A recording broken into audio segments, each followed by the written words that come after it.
Hello friends, welcome back to my channel आपका exam as per your demand. We are starting MPPSC mains test series discussion. In this video, we are going to discuss answer writing format and I will show you perfect answer. How to design answer of given questions.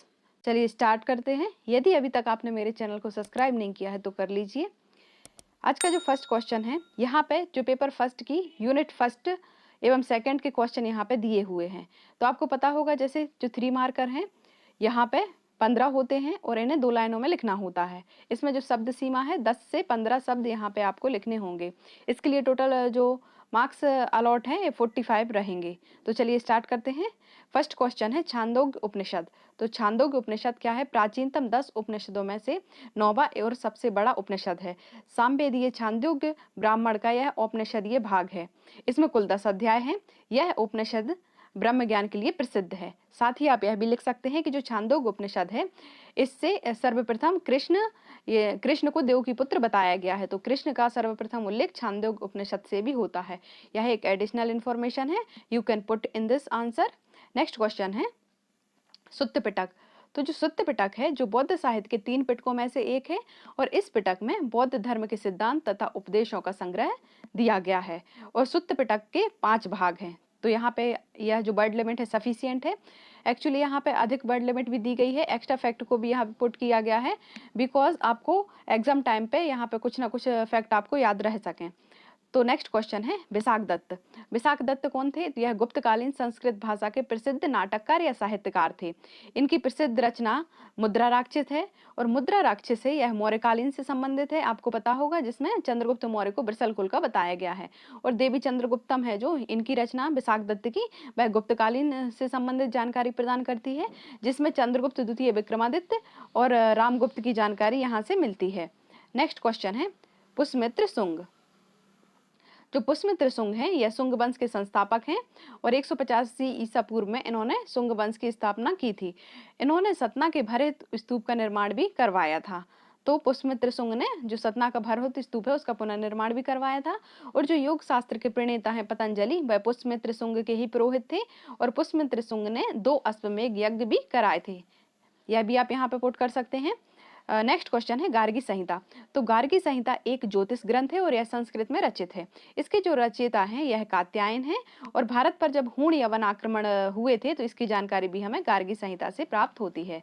अब next question है फाहियान। तो फाहियान प्रसिद्ध चीनी यात्री और बौद्ध भिक्षु हैं। चंद्रगुप्त द्वितीय के समय भारत की यात्रा इन्होंने की थी फाहियान ने और इसका जो प्रसिद्ध ग्रंथ है फोक्यूकी है। किसका? फाहियान का प्रसिद्ध ग्रंथ है फोक्यूकी। कभी कभी आपको ये भी इंडिविजुअल पूछ लिया जाता है 3 मार्क्स में। तो जो फोक्यूकी ग्रंथ है इसमें बौद्ध देशों का वृत्तांत मिलता है। साथ ही यहाँ पे एक इन्फॉर्मेशन और आप याद रखिए कि फाहियान ने मालवा की जलवायु को विश्व की सबसे श्रेष्ठ जलवायु बताया था। नेक्स्ट क्वेश्चन है बेसर शैली। मंदिर निर्माण की शैली है जो नागर शैली और द्रविड़ शैली का मिश्रण है। इस शैली में जो अभिविन्यास होता है वह द्रविड़ शैली में होता है, परंतु यह देखने में नागर शैली जैसी प्रतीत होती है। अब जो इसका विस्तार कहाँ हुआ है बेसर शैली का? तो जो इसका विस्तार है यह जो मध्य प्रदेश के उत्तर में विंध्याचल पर्वत है वहां से लेकर दक्षिण में जो कृष्णा नदी है उसके बीच वाला जो क्षेत्र है वहां इसका जो विस्तार देखने मिलता है, स्थापत्य का देखने मिलता है। इसके एक उदाहरण कौन सा है? प्रमुख वृंदावन का जो वैष्णव मंदिर है इसमें जो गोपुरम बनाया गया है यह बेसर शैली में ही निर्मित है। नेक्स्ट क्वेश्चन है तराइन का द्वितीय युद्ध। तो जो तराइन का द्वितीय युद्ध है, तराइन का प्रथम युद्ध और द्वितीय युद्ध दोनों ही मोहम्मद गौरी और पृथ्वीराज चौहान के बीच हुए थे। तो इसमें जो तराइन का जो प्रथम युद्ध हुआ था उसमें पृथ्वीराज चौहान विजयी हुए थे, परंतु जो तराइन का द्वितीय युद्ध हुआ था 1192 ईस्वी में, इसमें मोहम्मद गौरी विजयी हुए थे। फिर क्या है, पृथ्वीराज चौहान को अंतिम रूप से इसमें पराजय मिली और इसका परिणाम क्या रहा? तो इसमें क्या हुआ कि भारत पर मुस्लिम शासन स्थापित हो गया। नेक्स्ट है मामूलक वंश। तो मामूलक वंश का अर्थ है गुलामी से मुक्ति। मामूलक वंश का एक अर्थ यह भी मिलता है कि जो गुलाम माता पिता से उत्पन्न स्वतंत्र संतान को भी मामूलक कहा जाता है। इस वंश के 11 शासकों में से 3 शासक दास थे मामूलक वंश के और इसके संस्थापक कौन थे? तो कुतुबुद्दीन ऐबक इसके संस्थापक थे और यह सल्तनत काल का प्रमुख वंश है।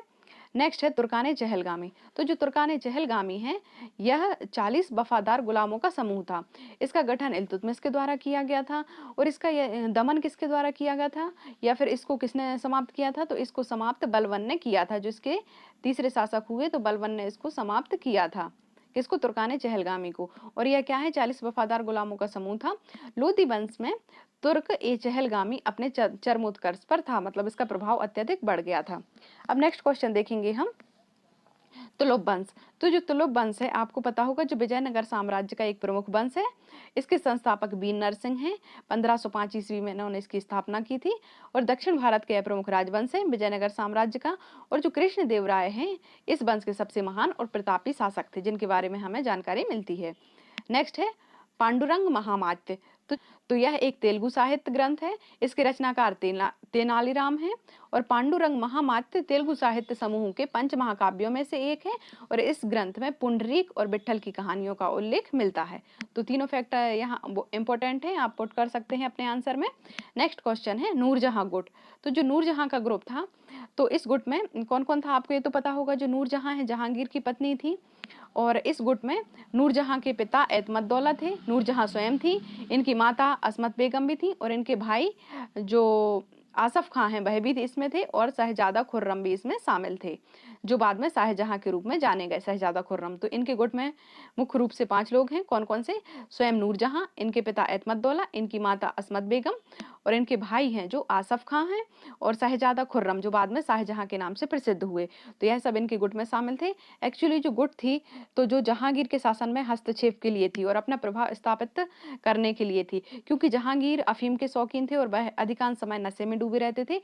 ऐसी स्थिति का फायदा उठाकर नूरजहां ने शासन पे अपना प्रभाव स्थापित कर लिया, और समय समय पर अपने षड्यंत्र पर अपना प्रभाव स्थापित करती रही। नेक्स्ट है जहांगीर के प्रशासन और राजनीति में इनका हस्तक्षेप है, और जहांगीर की पत्नी अप्रत्यक्ष रूप से 1611 से 1627 तक इन्होंने नूरजहां गुट ने शासन किया। नेक्स्ट क्वेश्चन है पृथ्वी वल्लभ। जो पृथ्वी वल्लभ है, यह परमार राजा बागपति मुंज को पृथ्वी वल्लभ के नाम से जाना जाता है। जो चालुक्य राजा थे तैलप द्वितीय को युद्ध में 6 बार इन्होंने पराजित किया। किसने? बागपति मुंज ने। और इन्हीं को पृथ्वी वल्लभ कहा गया है, किंतु 7वीं बार वह स्वयं पराजित हो गए। कवि एवं विद्वानों के आश्रयदाता भी थे। कौन? पृथ्वी वल्लभ या बागपति मुंज थे, जो परमार वंशी राजा, तो वह विद्वानों के आश्रयदाता भी थे। विद्वान, इनके समय जो विद्वान है धनिक, पद्मगुप्त और धनंजय, इनके समय प्रसिद्ध विद्वान इन्हीं के ही दरबार में रहते थे। नेक्स्ट है हमजानामा। तो जो हमजानामा है, मुगल कालीन चित्र संग्रह है। इसमें लगभग 1200 चित्र संग्रहित किए गए हैं। यह दास्तान ए अमीर हमजा के नाम से भी प्रसिद्ध है।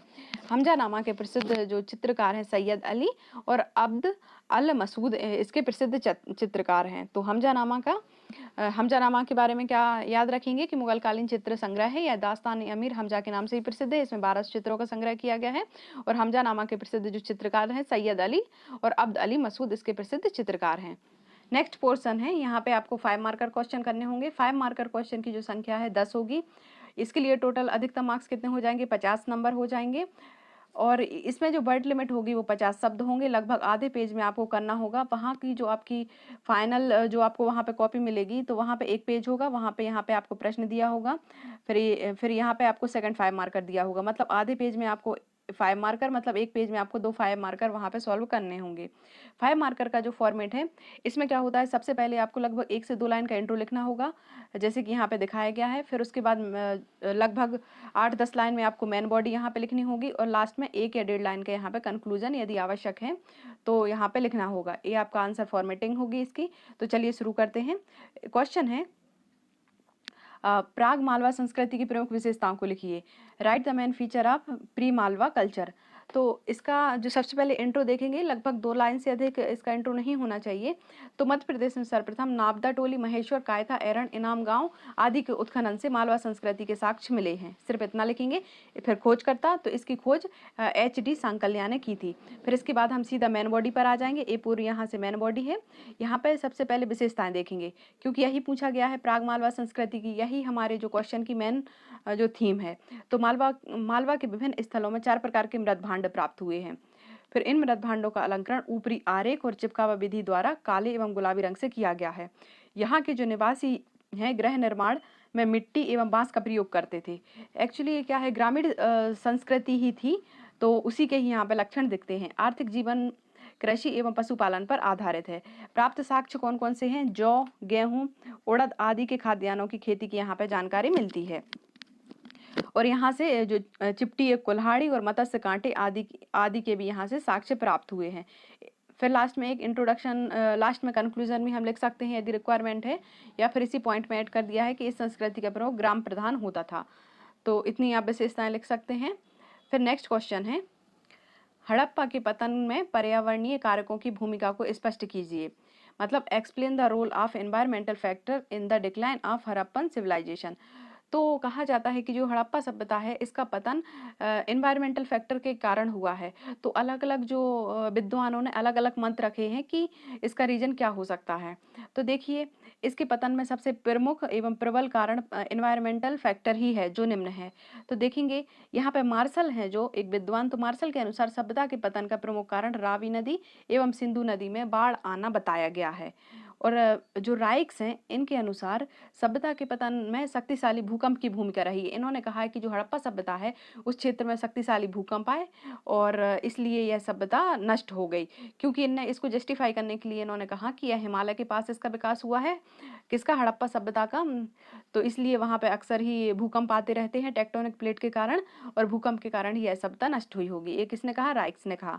अब है एक इतिहासकार हैं, उन्होंने कहा है कि सूखा के कारण यहाँ पे जल संकट रहा होगा और लोग धीरे धीरे यहाँ से पलायन करते गए और यह सभ्यता नष्ट हो गई। तो फिर और नेक्स्ट कारण बताया गया एन घोष ने। तो इन्होंने जलवायु परिवर्तन को कारण बताया। इन्होंने कहा कि विपरीत जलवायु परिवर्तन ने ही सभ्यता का विनाश किया। फिर इन्होंने कहा था कि यहाँ कई साल तक बारिश नहीं हुई, सूखा रहा है और जलवायु परिवर्तन के कारण यहाँ लोग सरवाइव नहीं कर पाए और यह सभ्यता नष्ट हो गई।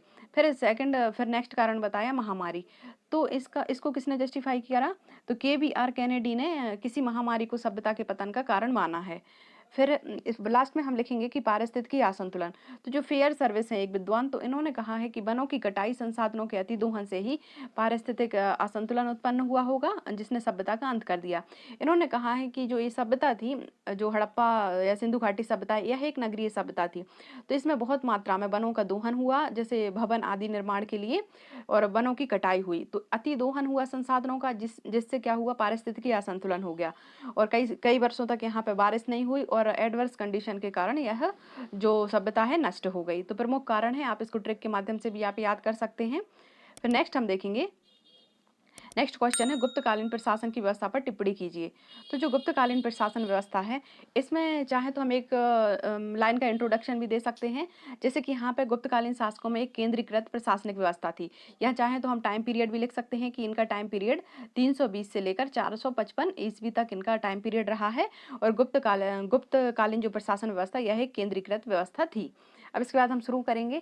जब भी किसी की प्रशासन व्यवस्था लिखते हैं तो हम ऊपर से नीचे की तरफ आते हैं। मतलब राजा जैसे आज है हमारा, तो यह केंद्र में जैसा प्रशासन चलता है हमारी संसद द्वारा, फिर राज्यों में विधानसभा और लोकल जो गवर्नेंस होती है, नगरीय पंचायत वगैरह, तो वैसा हम देखते हैं। इसमें सबसे पहले हम राजा देखेंगे।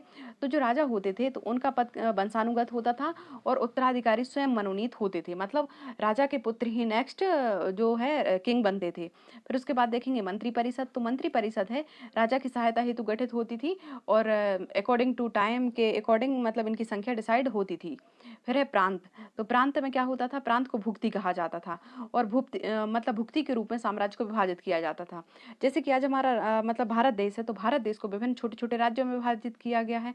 उसी प्रकार से जो गुप्तकालीन साम्राज्य था, तो उसको छोटे छोटे भुक्तियों में डिवाइड किया गया था। तो यह किसके पैरेलल है? प्रांत या अपने स्टेट या राज्य के पैरेलल हम इसको मान सकते हैं। यहाँ पर अधिकारियों की नियुक्ति होती थी, जिसे गोप कहते हैं। जैसे हमारे CM होते हैं, उसी टाइप से जो इनके भुक्ति के जो प्रमुख होते थे उन्हें गोप कहा जाता था। आप याद रखेंगे, यह 3 मार्कर में भी आपसे पूछा जा सकता है या फिर प्रीलिम्स में भी फैक्चुअल क्वेश्चन के रूप में आपको आ सकता है। फिर इसके बाद जिला। तो यहाँ पे देखा, जैसे गुप्तकालीन साम्राज्य था, उसके बाद इसको डिवाइड किया भुक्ति में और भुक्ति को डिवाइड किया बाद में विषय में। तो विषय किसके पैरेलल था? यह डिस्ट्रिक्ट के पैरेलल था, मतलब जिला। और यह भुक्ति किसके पैरेलल था? तो भुक्ति जो राज्य के पैरेलल था या स्टेट के पैरेलल था। और यह विषय किसके पैरेलल था? डिस्ट्रिक्ट के पैरेलल था। ये पूरा गुप्त साम्राज्य हो गया। तो इसके शासन पे अच्छे से कंट्रोल करने के लिए इसे और सब डिवीजन में इसे डिवाइड किया गया था। तो जो विषय या जिले का जो प्रमुख था, उसे विषयपति कहते थे। फिर इसके बाद सबसे छोटी इकाई होती थी ग्राम। तो विषय को छोटे छोटे और ग्रामों में विभाजित किया गया था और ग्राम के जो प्रमुख होते थे उसे ग्रामिक कहते थे। तो गुप्तकालीन प्रशासन केंद्रीकृत था, लेकिन उस व्यवस्था पर सामंतवाद का भी प्रभाव था। फिर नेक्स्ट हम क्वेश्चन देखेंगे, बौद्ध धर्म के संरक्षण के रूप में कनिष्क का मूल्यांकन कीजिए। Evaluate Kanishka in the patron of Buddhism. तो यहाँ पे सबसे पहले हम इंट्रोडक्शन इसका दे देंगे, या इस क्वेश्चन में इंट्रोडक्शन की रिक्वायरमेंट है। तो बौद्ध साहित्य के अनुसार कनिष्क अशोक के बाद दूसरा महान बौद्ध सम्राट हुआ। उसने बौद्ध धर्म को अपनाने के बाद अपने सिक्कों पर महात्मा बुद्ध की प्रतिमा को प्रधानता दी, जिससे साबित होता है कि यह बौद्ध धर्म का सबसे बड़ा अनुयायी था। अब इसने कैसे संरक्षण किया, यही हमारी मेन बॉडी है। तो यहाँ पे देखेंगे कि इसने बौद्ध धर्म को राजाश्रय प्रदान किया। अब बौद्ध धर्म के प्रचार के लिए इसने क्या किया कि जो मिडिल एशिया है, चाइना, जापान, तिब्बत में इसने बौद्ध भिक्षुओं को भेजा। किसके लिए? बौद्ध धर्म के प्रचार प्रसार के लिए। और यहाँ देखा जाए तो भारत में यदि आज देखा जाए तो बौद्ध धर्म बहुत कम है, परंतु जो मिडिल एशिया है, चाइना है, जापान है, तिब्बत, थाईलैंड आदि जो कंट्री हैं, यहाँ पे आज भी यह सबसे प्रमुख रूप में दिखाई देता है। फिर बौद्ध विद्वानों को इन्होंने संरक्षण दिया, जैसे कि वसुमित्र, अश्वघोष आदि इनके दरबार में रहते थे। और इन्होंने कौन सी रचना करी? बुद्ध चरित्र की रचना की अश्वघोष ने। फिर है कि उसने विहार, स्तूपों, जो बौद्ध विहार हैं, चैत्य, स्तूप हैं, मठ आदि बनवाए, जहाँ पर बौद्ध भिक्षु रह सकते थे और धर्म का प्रचार प्रसार कर सकते थे। तो यह इसने संरक्षण दिया। फिर नेक्स्ट है कि चौथी जो बौद्ध संगीति हुई थी उसका आयोजन कुंडलवन में, कश्मीर में भी किसके शासनकाल में हुआ? कनिष्क ने ही इसका आयोजन करवाया। इस प्रकार बौद्ध धर्म के संरक्षण के रूप में कनिष्क को द्वितीय अशोक भी कहा जाता है। अब नेक्स्ट हम देखेंगे चंदेल राजाओं की स्थापत्य कला पर टिप्पणी लिखिए। तो जो चंदेल राजाओं की शासनकाल मंदिर स्थापत्य के लिए प्रसिद्ध था। आपको पता है जो खजुराहो है मंदिर स्थापत्य के लिए ही प्रसिद्ध है, और यह छतरपुर के आसपास इसका विकास हुआ है। इस काल के मंदिर कला के उदाहरण आज भी खजुराहो छतरपुर में विद्वान है। खजुराहो प्रमुख उपशैली से विख्यात वास्तुकला की निम्न विशेषताएं महत्वपूर्ण है। तो यहाँ पे इतना सब नहीं लिख सकते हम इंट्रो में, आप सीधा लिखेंगे चंदेल राजाओं के शासनकाल में मंदिर स्थापत्य, पुस्तक में लिख देंगे नागर शैली, यह प्रसिद्ध हुई। फिर इसके बाद अपन सीधा मेन बॉडी पे आ जाएंगे। यहाँ पे देखेंगे चंदेल मंदिर स्थापत्य कला नागर शैली की समस्त विशेषताओं से युक्त है। मंदिर खुले स्थानों पर निर्मित हैं, इनके चारों ओर कोई प्रांगण नहीं है। तो जैसे कि स्थापत्य शैली है वह मुख्यतः 3 भागों में बांटी गई है। जो हमारे उत्तर भारत में है यहाँ पे नागर शैली है, मिडिल इंडिया में यहाँ पर बेसर शैली है, और दक्षिण भारत में यहाँ पे द्रविड़ शैली के मंदिर आपने देखे होंगे। तो यहाँ पे चंदेल मंदिर की जो स्थापत्य शैली है वह नागर शैली है। मंदिर खुले स्थानों पर निर्मित है, आपने जरूर इसकी इमेज देखी होगी। मंदिर का निर्माण मुख्यतः ग्रेनाइट और बलुआ पत्थरों से हुआ है। मुख्य मंदिर हैं जो इसके फेमस हैं, जो आज भी सुरक्षित हैं, कंदरिया महादेव का मंदिर, लक्ष्मण मंदिर, चित्रगुप्त मंदिर और पार्श्वनाथ का मंदिर यहाँ फेमस है। प्रत्येक मंदिर एक ऊंचे अधिष्ठान पर बनाया गया है, मतलब जो हर एक यहाँ पे मंदिर है एक ऊंचे से चबूतरे पर यहाँ पे बनाया गया है, आपने देखे होंगे।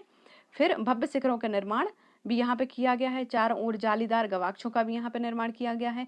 शिखर के ऊपर गोल अम्लकों, कलश और स्तूपकों का यहाँ पे निर्माण किया गया है, मतलब इसका अलंकरण किया गया है। भीतरी भाग से प्रवेश द्वार, मंडप, अर्धमंडप, अंतराल, गर्भगृह इत्यादि सारे अंग हैं।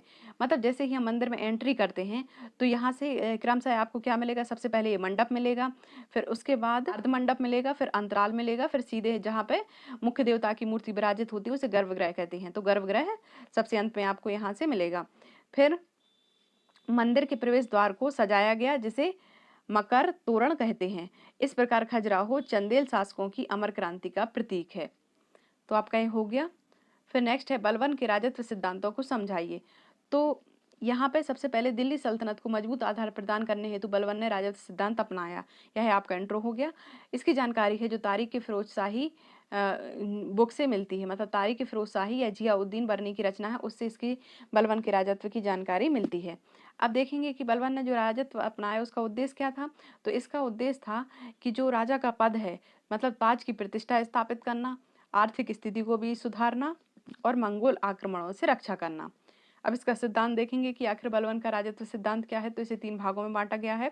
बलबन का राजत्व सिद्धांत वह प्रतिष्ठा पर आधारित था। उसने प्रतिष्ठा पर बल दिया, जैसे कि राजा का देवीकरण उसने किया। उसने क्या कहा कि राजा को पैगंबर के सादृश्य बताया, और रक्त की शुद्धता पर बल दिया। बलबन ने स्वयं को अपरासीय वंश से संबद्ध कराया, मतलब उच्च नस्ल पर यह विश्वास रखता था। फिर जिले इलाही व नियामत खुदाई की उपाधि धारण करी, यह उसकी प्रतिष्ठा में वृद्धि करता है। फिर दूसरा है शक्ति। उसने अपने राजत्व में दीवाने आरिज की स्थापना करी। दीवाने आरिज एक सैन्य विभाग है, और रक्त एवं लोह की नीति अपनाई, मतलब यह इसने तुर्काने चहलगामी का भी दमन कर दिया, और जो विद्रोह करता था इसके शासनकाल में तो यह उसे जड़ से ही समाप्त कर देता था। फिर नेक्स्ट है न्याय। तो न्याय इसने धर्म जाति के भेदभाव से परे सामान्य न्याय की स्थापना करी। मतलब किसी भी राजा को धर्म जाति से परे एक न्याय प्रिय शासक होना चाहिए। तो यह इसके सिद्धांत के 3 प्रमुख भाग हैं। फिर क्या करा, राजत्व का ईरानीकरण करवाया। मतलब दरबार की भव्यता और शिष्टता को इसने मेंटेन करा। बहुत ज़्यादा भव्य इसने दरबार और स्टेज आदि को ईरानी पद्धति से इसने सजवाया। और यहाँ पे सिजदा एवं पैबोस प्रक्रिया शुरू कराई। मतलब दरबार में यदि कोई भी उपस्थित हो रहा है तो वह राजा को झुककर सलाम करेगा। फिर ईरानी त्योहार व रीति रिवाज भी इसने मनाना यहाँ पे स्टार्ट कर दिए। और पुत्र व पुत्रियों के नाम ईरानी नामकरण इसने किए। मतलब ईरानी नाम इसने रखे, जैसे कैकुबाद, कैखुसरो आदि नाम आपने पढ़े होंगे। तो यह राजत्व का ईरानीकरण हो गया। फिर लास्ट में लिमिटेशन देखेंगे। गुलाम वंश के पतन का यह प्रमुख कारण भी रहा और तुर्क अमीरों का वर्चस्व इसका प्रमुख राजत्व स्थापित करने का प्रमुख कारण था। हम देखेंगे पानीपत के प्रथम युद्ध में बाबर की विजय के प्रमुख कारणों को समझाइए। Explain the main reason for the victory of Babur in the first battle of Panipat. तो इसमें देखेंगे, सबसे पहले इंट्रो देंगे कि पानीपत के प्रथम युद्ध में विजय बाबर की सैन्य कुशलता और कूटनीति का परिणाम था। तो यहाँ पे चाहे तो हम जो पानीपत के प्रथम युद्ध की डेट भी डाल सकते हैं। फिर देखेंगे इब्राहिम लोदी की असफलता के कारण क्या रहे और बाबर क्यों विजय रहा। तो देखेंगे इब्राहिम की सैन्य दुर्बलता थी और इब्राहिम लोदी की कूटनीति भी कमजोर थी। इब्राहिम लोदी को पूर्व में युद्ध का विशेष अनुभव भी नहीं था, इसलिए इब्राहिम लोदी हार गया। फिर बाबर की सफलता के कारण क्या थे, बाबर क्यों यहाँ पे सफल हुआ। तो बाबर का सबसे जो प्रमुख कारण बताया जाता है उसका तोपखाना। बाबर के पास बहुत विशाल तोपखाना था। कहते हैं कि इसकी जो सेना में लगभग 70 तोपें थीं। उस्ताद अली और मुस्तफ़ा जैसे इसके तोपची भी थे। और इब्राहिम के पास तोपखाने का अभाव था। और तुलगमा युद्ध पद्धति दूसरा कारण रहा। मतलब तोपों को निर्धारित दूरी पर और दिशा पर लगाना और सेना के व्यवस्थित मोर्चाबंदी कर बाबर की सेना को विजय की प्राप्ति। 12 अप्रैल को बाबर की सेना पानीपत पहुंची, लेकिन युद्ध 21 अप्रैल को प्रारंभ हुआ। तो यह भी इसकी विजय का प्रमुख कारण माना जाता है। यहाँ पे बाबर को पर्याप्त समय मिल गया अपनी रणनीति बनाने का। नेक्स्ट क्वेश्चन है, भारत पर मुस्लिम संस्कृति के प्रभाव का वर्णन कीजिए। तो यहाँ पे सबसे पहले हम बता देंगे कि 712 ईस्वी से जब मोहम्मद बिन कासिम ने यहाँ पर आक्रमण किया, तभी से भारत में मुस्लिम धर्म पहली बार प्रवेश किया। तो लिखेंगे सबसे पहले हिंदू समाज पर इसका क्या प्रभाव पड़ा। तो देखेंगे सबसे पहले कि हिंदुओं की जाति की शुद्धता पर यहाँ पर बल दिया गया। बाल विवाह, जौहर प्रथा, पर्दा प्रथा का विस्तार हुआ। इसमें क्या होता था कि यदि जो मुस्लिम अटैक होते थे तो मतलब हिंदुओं की जो महिलाएं हैं वो सुरक्षित रहें, इसलिए बालिकाओं के बचपन में ही विवाह करा दिए जाते थे। यदि उनकी सेना हार गई या फिर राजा जो है युद्ध में शहीद हो गए तो जौहर महिलाएं हैं जो जौहर कर लेती थी, ताकि मुस्लिम जो है आक्रमणकर्ता उनके अधीन ना रहना पड़े। और पर्दा प्रथा का भी यहाँ पे विस्तार हुआ। जाति नियम कठोर बनाए गए, पवित्रता पर इन्होंने बल दिया। अंतरजातीय विवाह रोकने का भी यहाँ पे प्रयास किया गया। हिंदुओं में जाति एकता पर भी बल दिया गया और हिंदुओं में शूद्र के प्रति उदारता दिखाई गई। हिंदू समाज में घरेलू दासों की प्रवृत्ति बढ़ती गई और हिंदू समाज में कुलीन वर्ग इस्लाम के रीति रिवाज, खान पान, रहन सहन, पहनावा और जो दरबारी शिष्टाचार से भी यहाँ प्रभावित हुए। अब भारतीय सभ्यता पर इस्लाम का क्या प्रभाव पड़ा। तो कुछ इतिहासकारों के अनुसार शंकराचार्य का अद्वैतवाद और इस्लाम के एक ईश्वरवाद से प्रभावित है। हिंदू धर्म में कर्मकांडीय पक्ष कमजोर होने लगा। इस्लाम के आगमन से इंडो इस्लामिक शैली का भी यहाँ जन्म हुआ। फिर इसके बाद देखेंगे हम साहित्य। तो एक नई भाषा उर्दू, एक नई शब्दावली एवं एक नई लिपि का भी यहाँ विकास हुआ। हिंदू विद्वानों ने अरबी फारसी भाषाओं का अध्ययन यहाँ प्रारंभ कर दिया। अब अन्य प्रभाव क्या है, खजूर की खेती एवं ऊंट पालन भी यहाँ पे प्रारंभ हुआ। यह अरब देशों के द्वारा ही भारत में आया था। अब निष्कर्ष, भारत पर इस्लाम संस्कृति का प्रभाव स्पष्ट दिखाई देता है। यह आपका निष्कर्ष हो गया। चूंकि यहाँ पे वर्ड लिमिट ज़्यादा है तो आप अपने अकॉर्डिंग इसका जो पॉइंट है चूज कर सकते हैं, बाकी पॉइंट को आप स्किप कर सकते हैं। नेक्स्ट है, रानी दुर्गावती और मुगल सेना के मध्य हुए युद्धों को संक्षेप में वर्णन कीजिए। तो गौड़ शासिका रानी दुर्गावती ने 1550 में अपने पुत्र जो वीर नारायण हैं उनकी संरक्षिका के रूप में शासन का संचालन किया। अब इन्होंने क्या हुआ, मुगलों से युद्ध हुआ इनका। 1562 ईस्वी में अकबर द्वारा मालवा के शासक जो बाज बहादुर के साम्राज्य पर अधिकार करते हुए मुगल साम्राज्य की सीमा गौड़ शासक से मिलने लगी थी। क्योंकि क्या हुआ था कि अकबर ने सबसे पहले मालवा पर अधिकार किया। उससे क्या होता था कि जो अकबर ने मालवा को अपने शासन में मिला लिया, तो मालवा की जो सीमा है अब किससे टच होने लगी, यहाँ पे देख सकते हैं, यहाँ पे मालवा की सीमा अब गोंडवाना राज्य से टच होने लगी। तो अब नेक्स्ट टारगेट इनका रानी दुर्गावती हो गई। रानी दुर्गावती के साम्राज्य की समृद्धि देखकर मुगल सूबेदार अब्दुल मासिद खान द्वारा साम्राज्य पर आक्रमण किया गया। अब सुरक्षात्मक नीति का पालन करते हुए रानी दुर्गावती नौरोई पहुंची। 1564 में आसफ खान ने मुगल सेनापति के रूप में युद्ध का मोर्चा संभाला। रानी दुर्गावती द्वारा 3 बार मुगल सेना को पीछे हटाने हेतु मजबूर कर दिया, किंतु अंततः घायल हो जाने पर रानी दुर्गावती स्वयं ने अपने पेट में कटार घोंप ली और आत्म बलिदान कर दिया। अब पराजय के कारण क्या थे?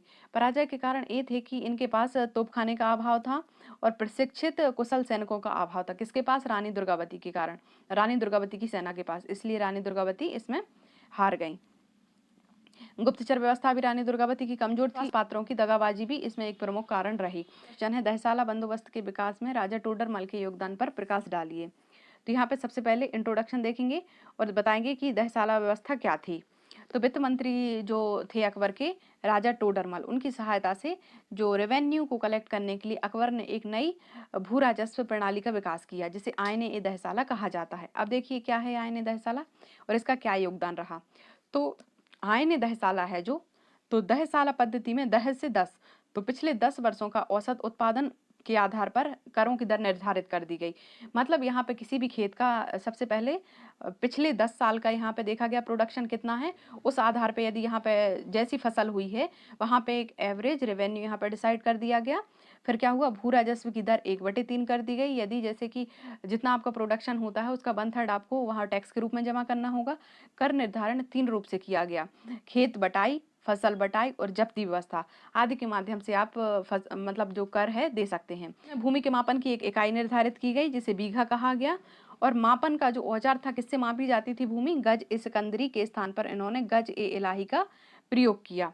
फिर है किसानों से इन्होंने प्रत्यक्ष संबंध बनाने का प्रयास किया, क्योंकि क्या होगा यदि बीच में राजा और यहाँ किसानों के बीच में यदि इंटरमीडिएट नहीं होगा तो किसान डायरेक्ट राजा से इंटरेक्ट कर सकते हैं, मतलब डायरेक्ट रेवेन्यू है जो राजकोष में जमा कर सकते हैं। परंतु बीच में यदि कभी इंटरमीडिएट होते हैं तो वह इनका शोषण करते हैं। इसलिए इन्होंने प्रयास किया कि यहाँ पे बीच में जो इंटरमीडिएट को समाप्त कर दिया जाए और किसानों का प्रत्यक्ष संबंध राजा से हो जाए। किसानों के साथ करार बकाबूलियत लिखवाने व पट्टा देने की प्रथा भी यहाँ पे प्रारंभ हो गई। नगद लगान की भी यहाँ पे व्यवस्था हुई। कोई चाहे तो नगद में भी अपना टैक्स भर सकता है। राजस्व वसूली का प्रधान दीवाने गाला कहा गया। जो राजस्व वसूली का प्रधान था, हेड, उसे दीवाने गाला कहा जाता था। इस प्रकार दहसाला बंदोबस्त के विकास में राजा टोडरमल की महत्वपूर्ण भूमिका रही। वर्ड लिमिट सफिशियंट है, आप एज इट भी इसको लिख सकते हैं। बहुत ही इंपॉर्टेंट क्वेश्चन है, जनरली एग्जाम में यह पूछा जाता रहता है। अब नेक्स्ट इसका पोर्शन है, यहाँ पे 11 मार्कर है। तो 11 मार्कर जो क्वेश्चन है आपको 5 क्वेश्चन दिए रहेंगे। इस प्रकार इसके टोटल मार्क्स हो जाएंगे 55। इसके लिए आपको लगभग 200 शब्द में लिखना होगा। 200 शब्द के लिए आपको एक प्रश्न का उत्तर लिखने के लिए आपको 2 पेज वहाँ पे मिलेंगे। इस प्रकार आपके 5 क्वेश्चन यहाँ पे 11 मार्कर रहेंगे। इसकी शब्द सीमा 200 रहेगी। अब चलिए देखते हैं आपको किस प्रकार से लिखना है। इसको हम संक्षेप में ही दिखाएंगे, ज़्यादा डीप में नहीं करेंगे, अदरवाइज वीडियो काफ़ी लॉन्ग हो जाएगा। और यदि आपको इसकी PDF चाहिए है तो आपका एग्जाम टेलीग्राम चैनल को भी आप ज्वाइन कर सकते हैं। यहाँ पे देखेंगे सबसे जो क्वेश्चन है यहाँ पे लॉन्ग आंसर क्वेश्चन, इसमें अशोक की धम्म नीति और उसके व्यक्तिगत आस्था से अधिक तात्कालीन परिस्थितियों से प्रेरित थी। इस कथन की व्याख्या कीजिए। मतलब अशोक का जो धम्म नीति है उसकी व्यक्तिगत आस्था से अधिक तात्कालीन परिस्थितियों से प्रेरित थी। इस कथन की आपको व्याख्या करना है। क्वेश्चन है यहाँ पे आपको समझ पे आ गया होगा कि अशोक की धम्म नीति उसके व्यक्तिगत आस्था से अधिक तात्कालीन परिस्थितियों से प्रेरित थी। मतलब जो अशोक की जो धम्म नीति थी वह उसकी व्यक्तिगत आस्था कम, बल्कि जो तत्कालीन परिस्थितियां हुई थी उस पर अधिक डिपेंड थी। जो कलिंग का युद्ध हुआ था उसका जो रक्तपात देखकर अशोक का हृदय द्रवित हो गया और उसने धम्म नीति को, युद्ध नीति के स्थान पर धम्म नीति को उसने अपना लिया था। तो उसी को जस्टिफाई हम करेंगे। यहाँ का जो आपका लिखने का तरीका रहेगा 11 मार्कर का, सबसे पहले यहाँ आप 3 से 4 लाइन में इंट्रो लिख सकते हैं। उसके बाद आप पॉइंट फॉर्म में या पैरा के फॉर्म में आप अपना आंसर देंगे और फिर सेकेंड पेज पे लास्ट में आप 3 से 4 लाइन का कंक्लूजन यहाँ पे आप लिखेंगे। तो ये आपका जो है इसका तरीका रहेगा लिखने का। तो चलिए इसे शुरू करते हैं। सबसे पहले अशोक की धम्म नीति उसके व्यक्तिगत आस्था से अधिक तात्कालीन परिस्थितियों से प्रेरित थी। तो यहाँ पे इंट्रो देखेंगे कि अशोक की धम्म नीति को समझने हेतु उसके शिलालेखों का अध्ययन सबसे बेहतर माध्यम है। धम्म के संदेश वाहकों में साम्राज्य के बाहर भेजने से पहले यह स्पष्ट संदेश था कि धम्म का संबंध किसी धार्मिक विश्वास से नहीं, यह प्रजा कल्याण के लिए था।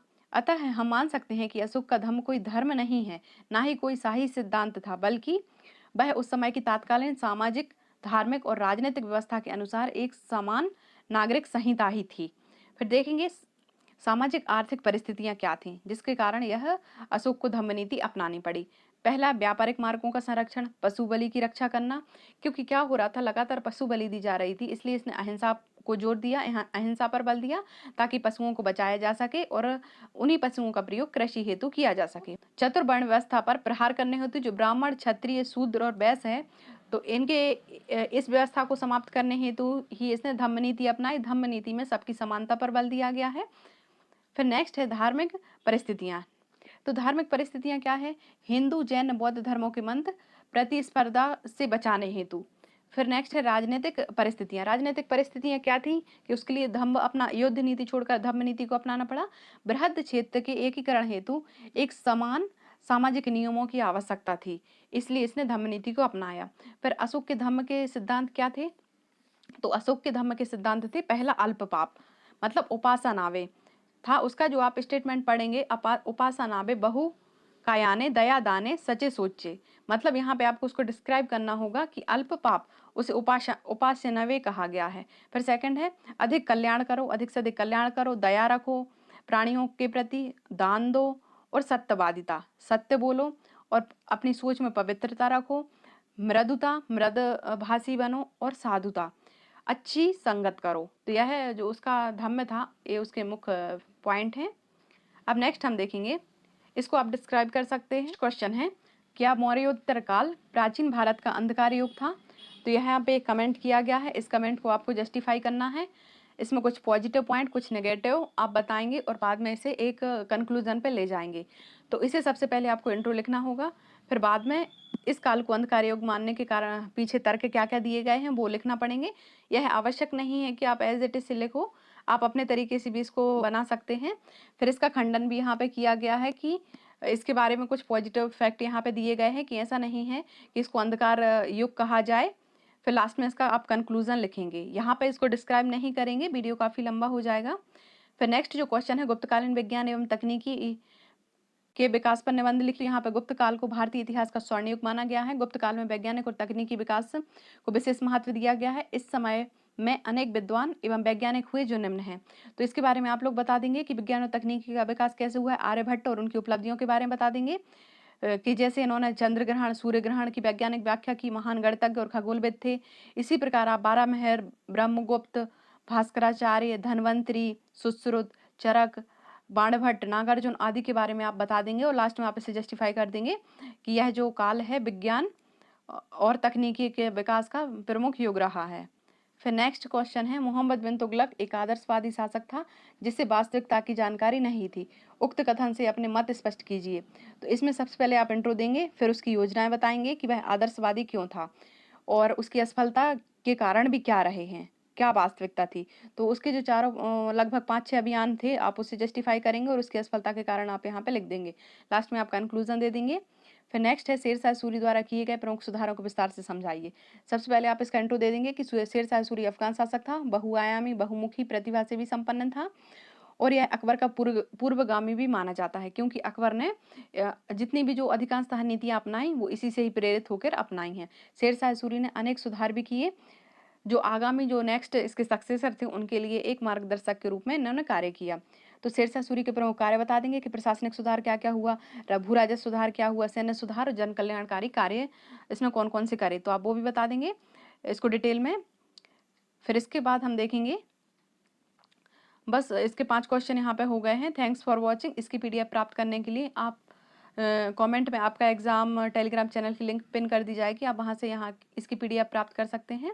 Thanks for watching. यदि आपको वीडियो पसंद आया हो तो प्लीज़ वीडियो को लाइक कीजिए, चैनल को सब्सक्राइब कीजिए और इसकी PDF प्राप्त करने के लिए आप आपका एग्जाम टेलीग्राम चैनल को ज्वाइन कर लीजिए। टेलीग्राम चैनल की लिंक है जो कमेंट बॉक्स में पिन कर दी जाएगी।